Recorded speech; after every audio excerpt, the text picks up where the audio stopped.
Dünyanın en ünlü tren yolculuklarından bir tanesini yapmak üzere Sri Lanka'nın Kandy kentine geldim. Dikkat et. 12.000 dolarmış 13, arkadaşlar. 13, 12.900. Tüm Sri Lanka'yı dolaşım. Ülkede insanlar aylık kırsalda 60 dolara falan yaşıyorlar. Dünyada gördüğüm en iyi tren yolculuklarından bir tanesi.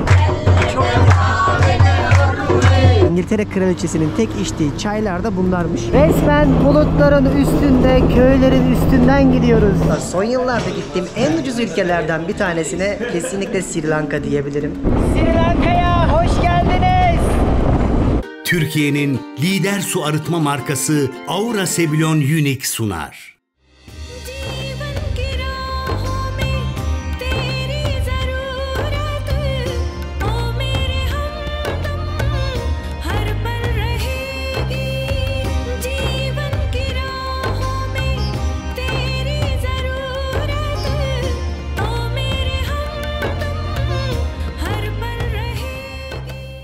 Günaydınlar, ben Deniz Pehlivan, Sri Lanka'dan merhabalar, nasılsınız? Enerji dolu bir sabahtan sizlere günaydınlar diyorum. Gördüğünüz üzere yüzüm gülüyor çünkü bugün dünyanın en ünlü tren yolculuklarından bir tanesini yapmak üzere Sri Lanka'nın Kandy kentine geldim ve burada uyandım. Önceki bölümde anlatmıştım buraya niye geldiğimizi. Buraya Sigiria'dan, o dünyaca ünlü kayanın olduğu yerden yaklaşık 2 saat civarında bir yolculuk yaptım.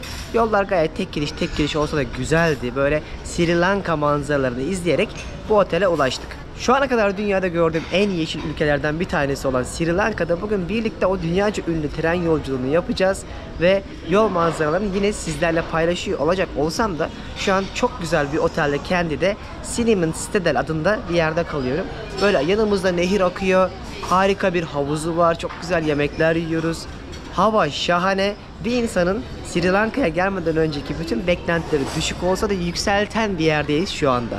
İşte bugün sizlerle birlikte hem Sri Lanka'yı gezeceğiz, hem bu tren yolculuğunu yapacağız, hem de ülkeye dair bildiklerimin hepsini dünya turumun her ülkesinde yaptığım gibi sizlerle paylaşacağım. Hazırsanız sizlere iyi seyirler. Bana da Sri Lanka'da o dünyaca ünlü tren yolculuğunu böyle keyifle yaparak güzel bir gün geçireceğim, anılara biriktireceğim harika bir videom olsun. Başlayalım. Böyle çok güzel bir yerde uyandım sabah 8'de. Hava her günkü gibi. Artık siz de şaşırmıyorsunuzdur. Bizim bu dünyadaki şanssızlığımız, Avrupa'ya da gitsem, Latin Amerika'ya da gitsem yanımda şu yağmur bulutu getiriyorum. Bıraktım artık akışına. Şöyle bir havuzumuz var. Şu akan Sri Lanka'nın en uzun nehri böyle kentin ortasından akıp gidiyor ve okyanusa dökülüyormuş.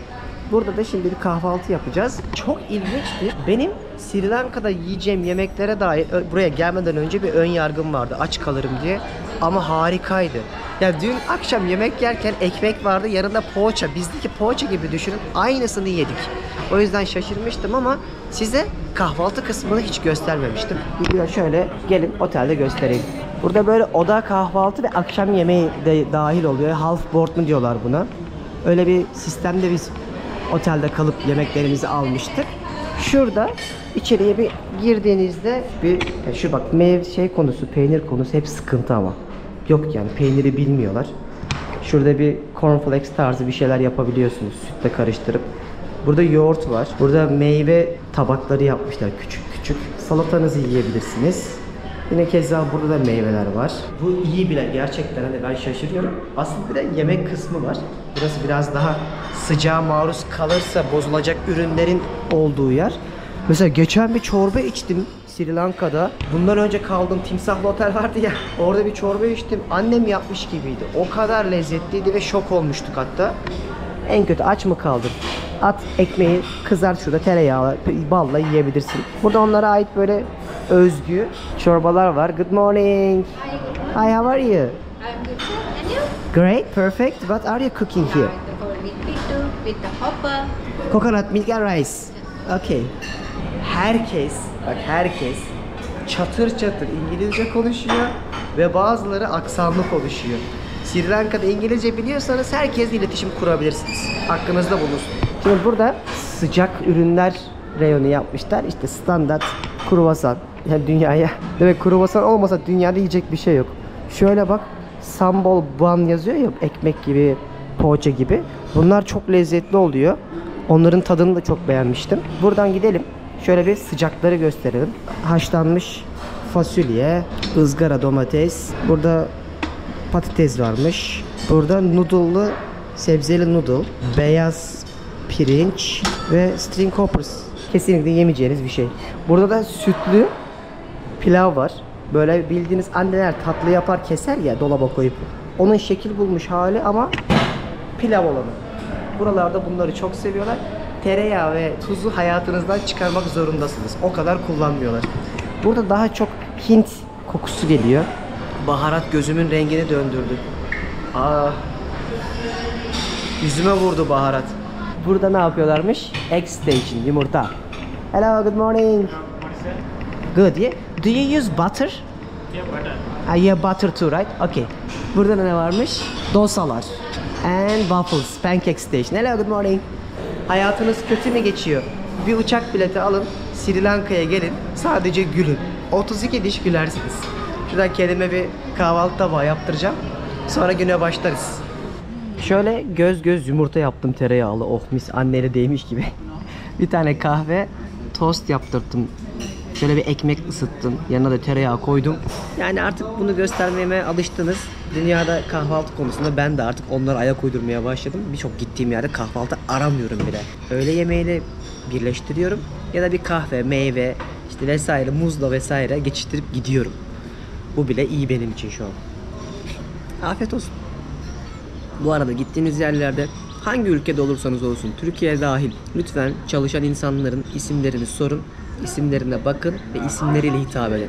Bu onlara vermiş olduğunuz değeri ve saygıyı hissettirir. Bunu Türkiye'de ben çok görüyorum.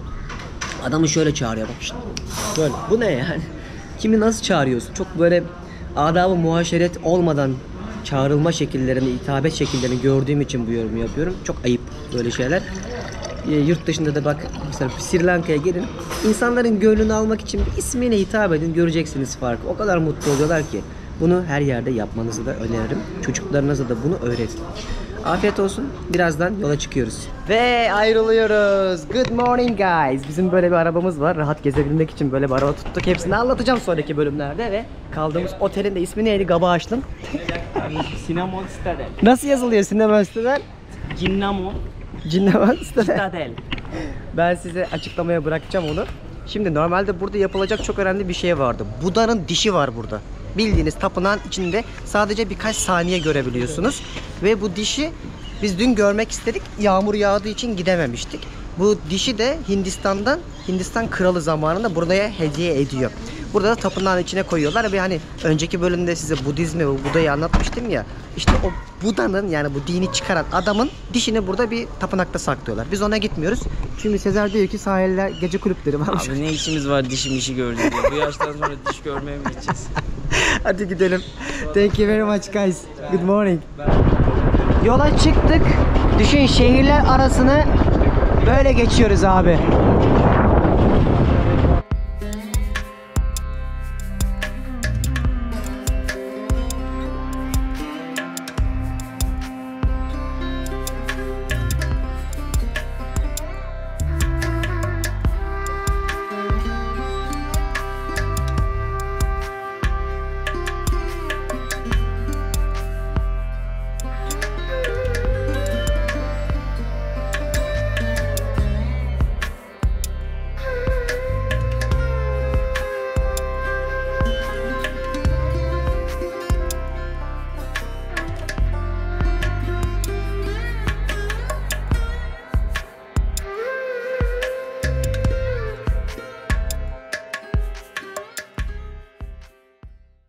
Şimdi normalde bu tren Kandy'den Colombo'ya, başkente kadar gidiyor.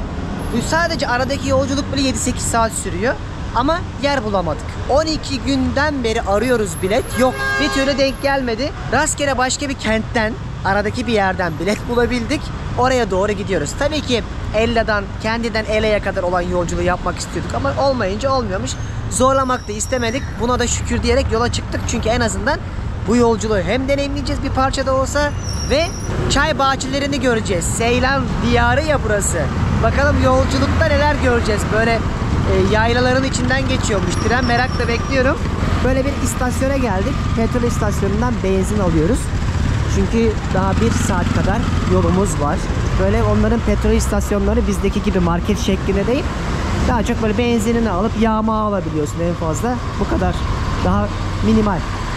Şunlar da şehirler arası otobüsleri. Hadi bakalım, biraz daha yolumuz var. Sonra trene geçeriz.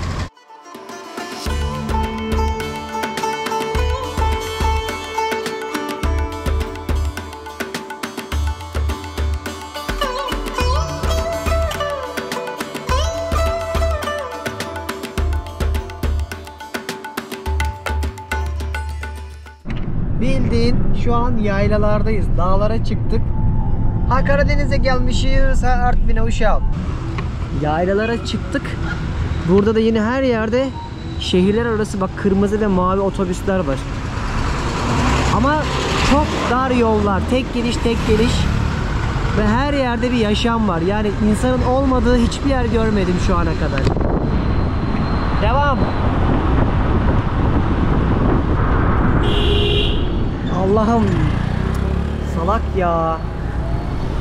Gördünüz mü canlı canlı ya. O kadar kötü ki trafik ya. Hindistan'da falan çok daha kötü biliyorsunuz ama burada da aratmaz. Yollar kötü. Kurallara uymuyorlar. Adama neredeyse çarpıyorduk az önce. Allah'tan bir şey olmadı.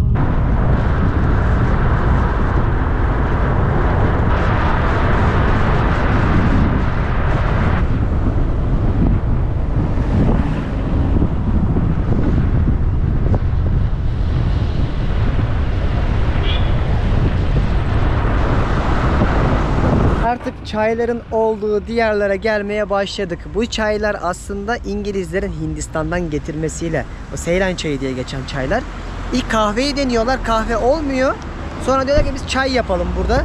Ve günümüzde de işte bu coğrafyadaki bütün dağlarda, tepelerde bizim Rize, Artvin taraflarındaki gibi çay bahçeleri var. Kraliçenin tek içtiği, İngiltere kraliçesinin tek içtiği çaylar da bunlarmış. Çok iyi olduğu söyleniyor. Böyle tepelere kadar çaylar, bahçeler gidiyor. Biz de şöyle yoldan giderek böyle kıvrımlar var. Ne var kardeşim, aynısı Rize'de var amma tatava yapıyoruz ya. Geldi mi yorum az önce? Geldik tabii ya. Ya gezip duruyorsun. Kendi memleketine gitmiyorsun be kardeşim. Az önce şey yazmış herkes de işte Doğan'ın aynısı Rize'de de var, Artvin'de de var. Oralara da geldik gördük. Onun yeri ayrı, bunun yeri ayrı. O yorumları artık çok dikkate almıyoruz. Ama gelmişken buraların da böyle arabayla gezerken gördüğümüz manzaraları şahane.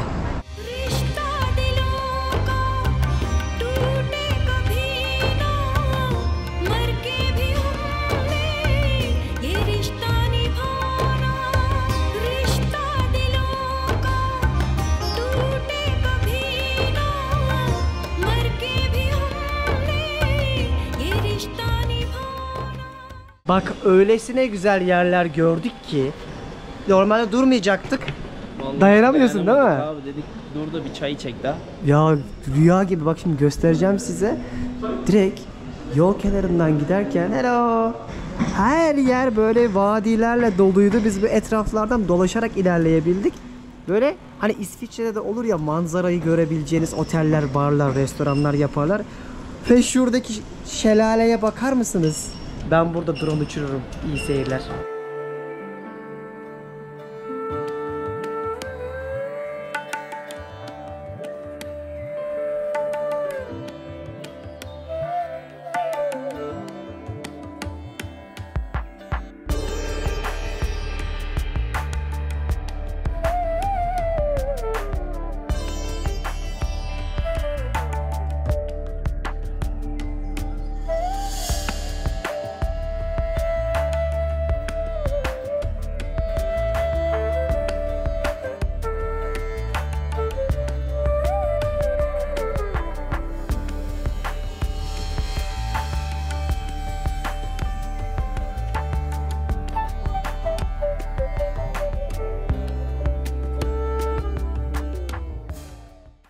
Yani şöyle bir yerde otururken güneş bayağı yüzümüze çarptı. Dedik içeriye oturalım. Çayımızı içeride içelim. Zaten sıcak da bir hava var şu an. Bakalım yerinde Sri Lanka çayı nasılmış? Ben çok da. Çok iyi. Sezer. He? Çok iyi. Bunun temel sebebi yükselti, yağmur ve iklim koşullarının iyi olması. Dedikleri kadar var oğlum. Çok güzel ha. Buradan kesinlikle almanız gereken ilk şey paket paket çay götürmek olsun ülkenize dönerken. Çayları içeceğiz, sonra yola devam. Hesap geldi. Arkadaşlar bakın 600. Yani bu 2 dolar. 2 dolara bir demlik 3 kişi çay içtik. Dünyada bu yıl gittiğim en ucuz, hatta son yıllarda gittiğim en ucuz ülkelerden bir tanesine kesinlikle Sri Lanka diyebilirim. Gerçekten fiyatlar anlamında şok yaşıyoruz bazen.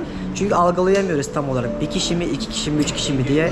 Gerçekten bedavadan biraz pahalı. Hadi bakalım buradan ayrılalım. Bunu göstermeyecektim ama çok şaşırdığım için sizlerle paylaşıyorum. Artık yavaş yavaş ulaşmak istediğimiz kente gideceğiz ve oradan trene bineceğiz. Vamos!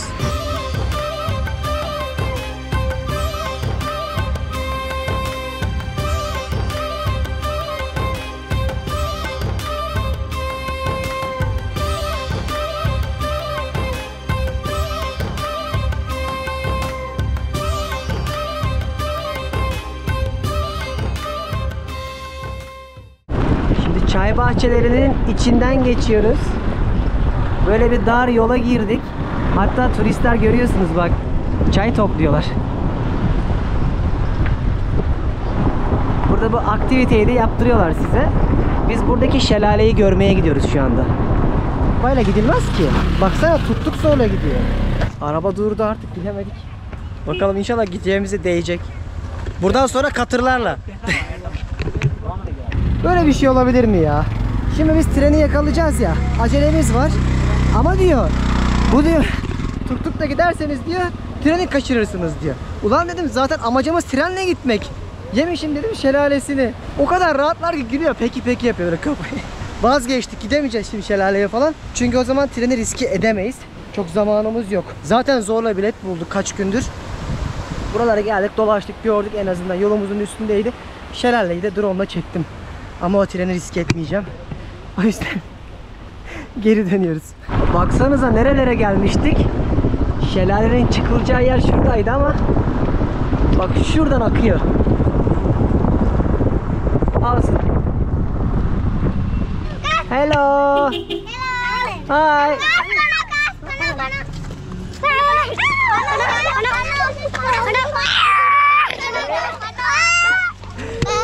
Ön kamerada kendilerini görüyorlar.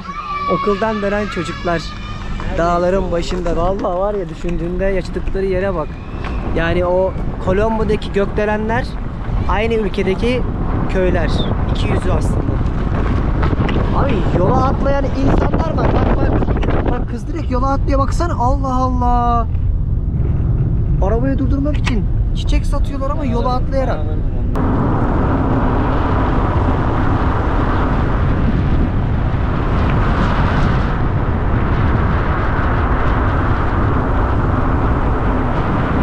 Geldiğimiz bakın yerin ismi şu. Nanuoya. Buradan devam edeceğiz trene binmeye. Böyle o kadar eski ki istasyonlar ve köyler, zamanda yolculuk yapıyormuşsunuz gibi hissediyorsunuz. Baksana. Böyle bütün köyler birbirine bağlanmış. Şimdi gideceğiz. Para değil lan. Ulan crazy harbiden. Bu ne, bedavadan daha ucuz şey. Abi Veren arkadaş. şu ülkede en çok şaşırdığımız şey ucuz olması. Çok ucuz. Demin pizza yedik 3 kişi, üstüne sarımsaklı ekmek, üstüne 2 tane 3 tane tane kola. kola 24 euro tuttu. Kişi başı 8 euro verdik Yani sadece. hiçbir yerine 24 euro yiyemezsin. Gecikme varmış. İstasyonda bekleyeceğiz. Bilet bulmak çok zor. 2. ve 3. sınıfta biletleri yine gelip buradan alabiliyorsun ama kara borsadan satıyorlar. Biz 1. sınıftan aldık garanti olsun yer diye. Onu koşturuyorsunuz zaten. Ama diyelim ki herkes biletlerini sattı. O zaman bilet bulamıyorsun kara borsada bile. Bakar mısınız? Tahtalar bile böyle. Eski usul her şey. Ülkede insanlar, İnanın bana, aylık kırsalda 60 dolara falan yaşıyorlar. Tren ağları var ama bu halde çok gelişmemiş ve en çok da bütün raylar tabii ki başkent Colombo'ya bağlanıyor. Ve insanların bu kırsaldaki yaşamlarını size gösterirken inanın şok oluyorsunuz. Çünkü Colombo'daki o lüks, ihtişam, zenginlik yerini bambaşka diyarlara bıraktı. Ve bir şeyi de anlıyorsunuz, hani turizm olmasa bu insanların çok bir geliri yok. daha çok Çinli yatırımcılarla gelen paralar var. Yoksa halkın durumu tamamen tarımdan ibaret ve alım güçleri çok çok çok düşük. Ama Budizm inancından dolayı her zaman birçok ülkede gördüğümüz gibi mutlular. Ne olursa da olsun gülerler. Böyle pozitiflerdir. Bunu Sri Lanka'da da hissettim. İstasyona geldik işte. 2 tane yer zaten yer var. Bir sağdaki birinci platform, soldaki de ikinci platform. Burada bakın kilometreleri yazıyor. Kendi'den gelmiştik ya biz, 98 kilometreymiş ama 2 saat civarı sürdü.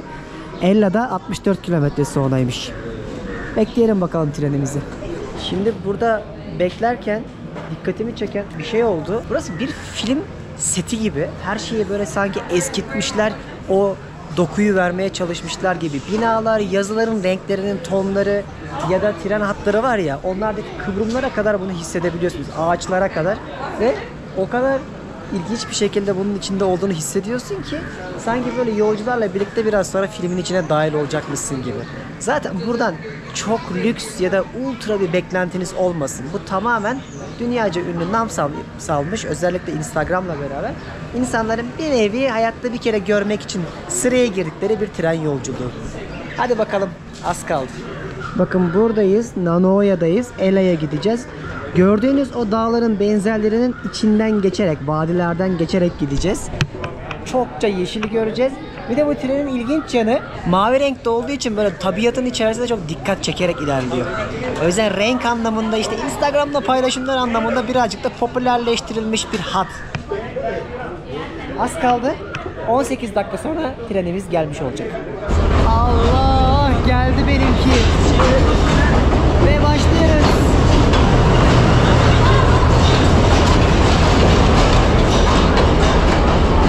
Bu değil, bu değil. Ama yine de bak göstereyim. İçine baksanız ya, gayet güzel. Masalar falan, kaliteli hizmet, first class kısmı. Benim beklentim çok düşüktü. Bizimkinin first'ü de böyle olabilir ama biz sadece bilet bulamadığımız için first'ten aldık. Daha çok zamanı 2 ve 3'te geçireceğiz çünkü oralardan rahat fotoğraf, video çekebiliyorsun. Bunların mesela camları açılmıyor, pencereleri açılmıyor. Ben de diyorum çok içerisi lüks, sana dedim ya, bir gariplik var. Ben dedim bize de böyle gelecek. Şimdi dediler ki bu 12.000 dolarmış 13, arkadaşlar. 13, 12.900. Tüm Sri Lanka'yı dolaşıyorum. O zaman bizde koltukta yok. Biz de Ayakta gideceğiz bize. beklentileri dedim ya, bir ilginçlik var. Bizimki de mi böyle olacak acaba diye, yok. Bütün Sri Lanka'yı böyle etrafını dolaşıyormuşsun. Aa, şaşırmadım. Yine yağmur. Hoş geldin. Evet, tren geldi. Duyurusunu yaptılar. Şimdi birazdan istasyona girişini yapacak, bekliyoruz. First class'ın olduğu yer en baştaymış. Bir gireceğiz, sırasıyla hepsini gösteririz. Hadi bakalım, artık gelsin, çok gecikti. Hiçbir şey umurlarında değil. Dün hatta yolda ağaç devrilmiş, 2,5 saat gecikme yaşanmış. Sri Lankalılar hiç kaldırmıyormuş bile, ağacı turistler kaldırmış. Burada tanıştığımız insanlar gösterdi videoları. O kadar umursamazlar deyip kahkaha atıyorlardı. Artık buradaki turistler de bırakmaya başlamış. Hadi bakalım. Geldi.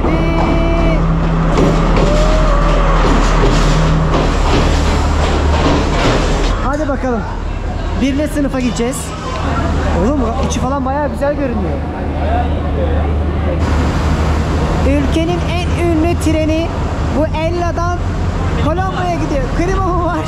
Beklentilerin çok üstünde. Bence gayet güzel ya koltuklar. Evet, güzel görünüyor.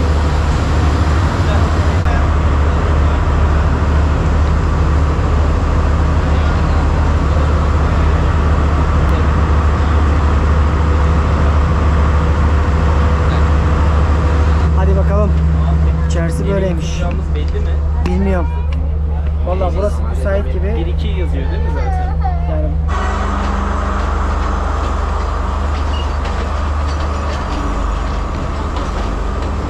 başladı.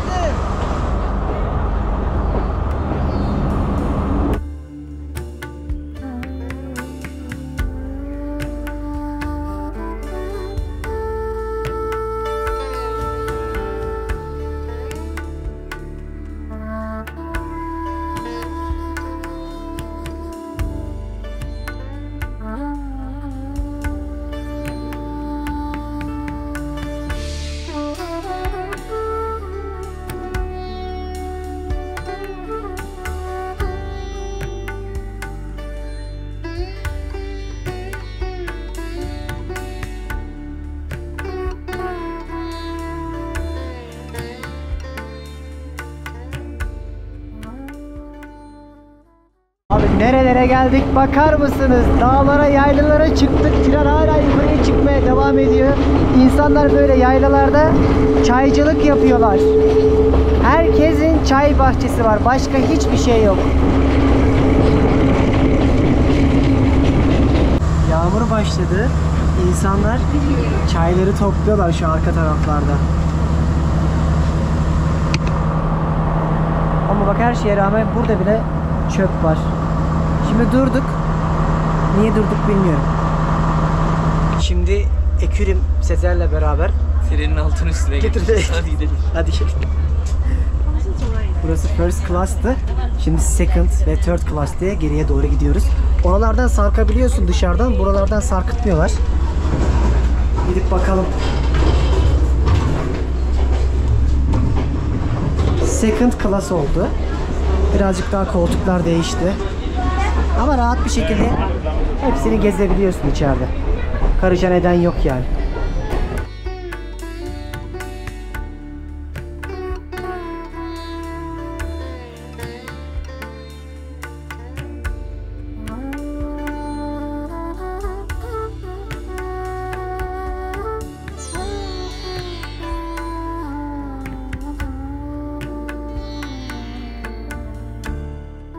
O kadar güzel köylerden geçiyoruz ki. Sri Lanka'ya hoş geldiniz.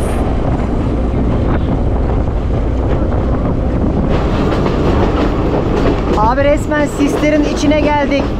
Hattipola adında bir duraktayız. Böyle köy köy sizi götürüyor. 4 saat sürecek ve ilginç, bakın trenden şunu atıyorlar. Sonrakini alıyor. Şahane.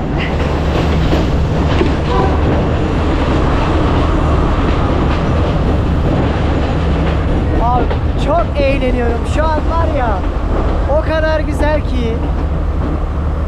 Özellikle şu yağmur, bulutlar ve sis bambaşka bir ambiyans yarattı. Az önce Instagram'da da bir dünya şey paylaştım. Oradan takip edin. Ayrıca beni dünyanın neresinden izliyorsanız hadi şu an tam bu sahneyi storylerinizde, hikayelerinizde Instagram'da paylaşıp beni etiketleyin. Bakalım dünyanın kaç farklı ülkesinden izliyorsunuz? Bildiğim kadarıyla 80 civarı. Ve şu heyecan benim hayattaki en büyük zevkim. Böyle bir şey olamaz. Hala sırıtıyorum. Hala kalbim yerinden çıkıyor. Ülkedeki şu an istasyonlar içerisindeki en yüksek durakmış. O yüzden de her yerde sis ve bulut görüyormuşuz. Şimdi birazdan aşağıya doğru inmeye başlayacağız. Bağırıyorum çünkü trende çok uğultu var. Şuraya bakın. Şimdi bütün kapıları kapatıyorlar çünkü burada tünel bölgesinde geçen hafta bir kadın ölmüş. Turist sarkarken orayı kapatmışlar. 2 durak sonra yeniden açacak. Bu arada biz de yol manzaralarına doyacağız. Harika şu ana kadar.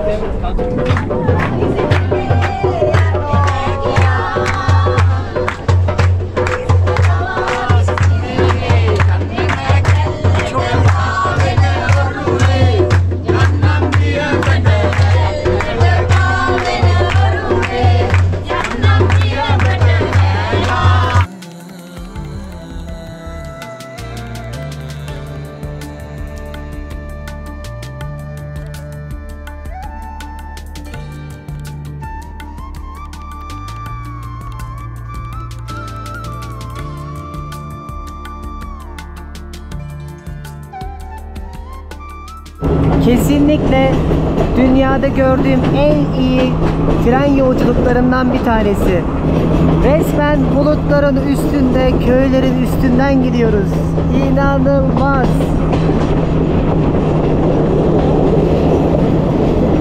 Şöyle bir yere geldik. İdal Gasinna. 1700 metrelerdeyiz şu anda.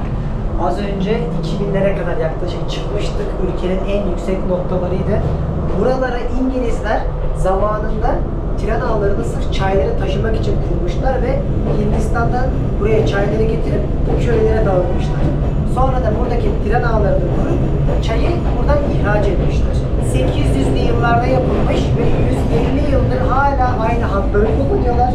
Yaklaşık olarak 1600 kilometre tren ağları var. Ve kuzey, güney, doğu, batı diye farklı bölgelere ayrılmış bu ağlar. En ünlüsü de bu Kendi ile Ella arasındaki tren ağı. Zaten en iyi manzaraları ve çay bahçeleri, köyleri, yaylaları bu ağda görüyorsunuz. Bayıldım. Yani şu ana kadar gördüğüm en iyi 10 tren yolculuğundan bir tanesi. Artık aşağıya doğru inmeye başlıyoruz. Köyler daha da belirginleşmeye başladı. Bulutların artık altına iniyoruz.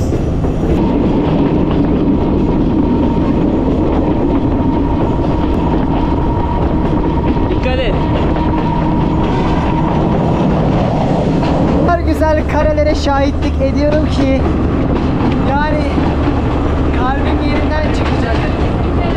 İnanılmaz.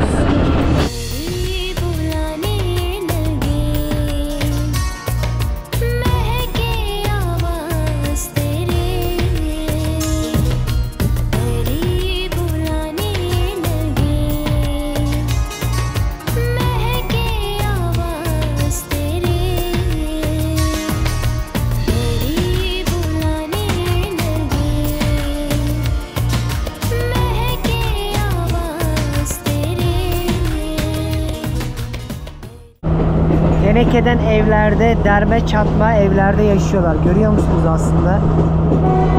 Dikkatimi çeken bu oldu. Şahane bir manzara. Gerçekten İsviçre'dekinden sonra en çok etkilendiğim tren yolculuklarından ilk 3'e bunu koyarım.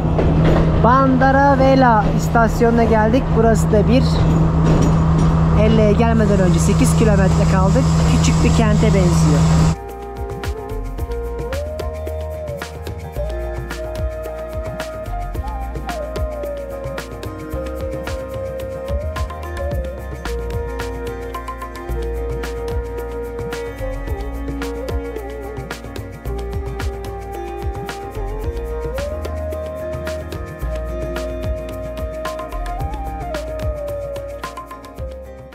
Ve bir sonraki durağımız artık Ella. Geldik sayılır.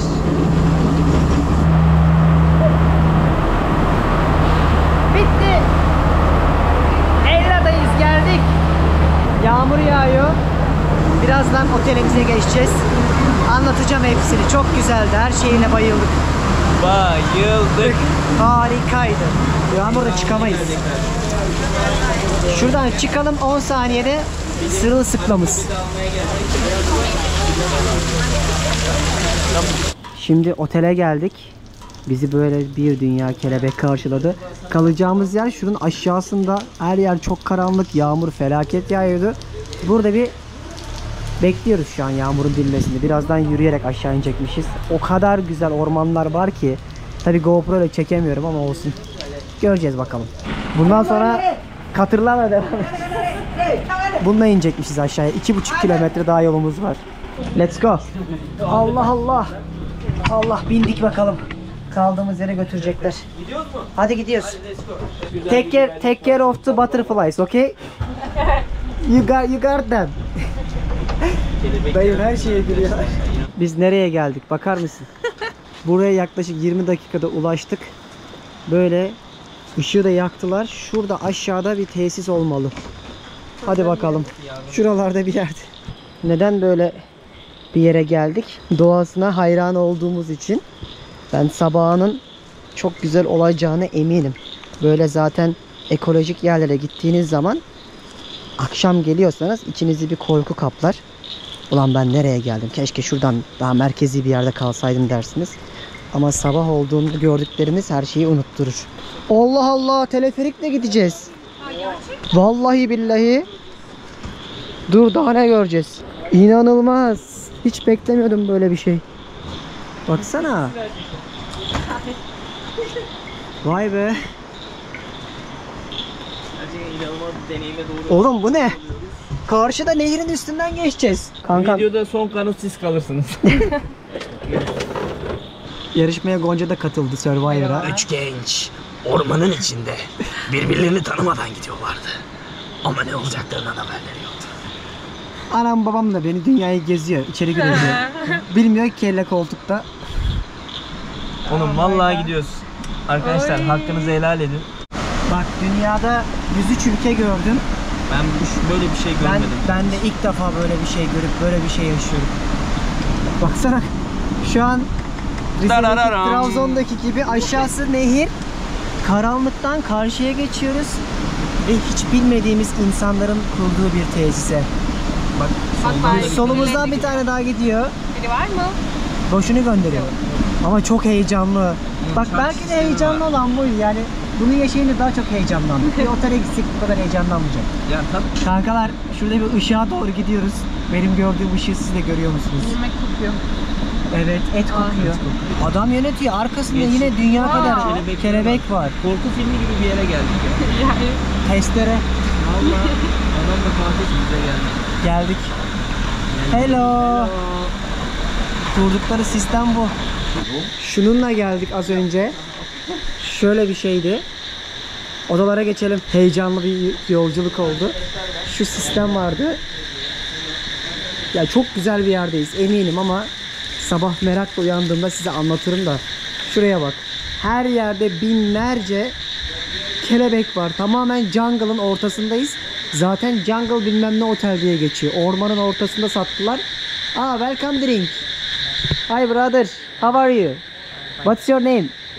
Dayan. Nice to meet you. Dur wait. Abi şöyle bir ortam yapmışlar.